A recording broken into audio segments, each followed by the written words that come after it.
Mabilis na naaresto ng mga otoridad ang dalawang sospek sa pagnanakaw ng kambing sa Barangay Pugaro sa bayan ng Manawag. Ayon sa ulat ng pulisya, alas 11:45 ng gabi kamakailan nang humingi ng tulong sa Manawag Police Station ang biktimang kinilala bilang isang 62 anyos, may asawa, walang trabaho at residente ng Barangay Pugaro.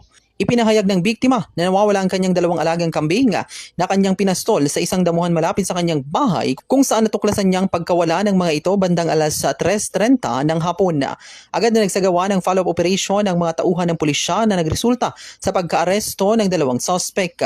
Kinilala ang mga sospek na mga lalaki na nasa edad 18, grade 12 student, residente ng Barangay Nalsyan at isang 17 anyos, estudyante, residente ng Aurora Heights sa Barangay Baritaw. Nakumpiska mula sa mga sospek ang isang motorsiklo na kulay gray at black na walang plaka na ginamit bilang kanilang getaway vehicle at isa sa mga ninakaw na kambing.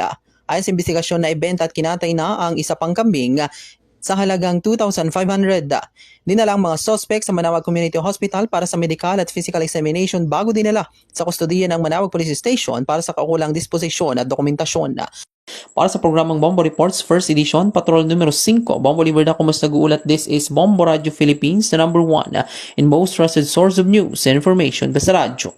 Bombo!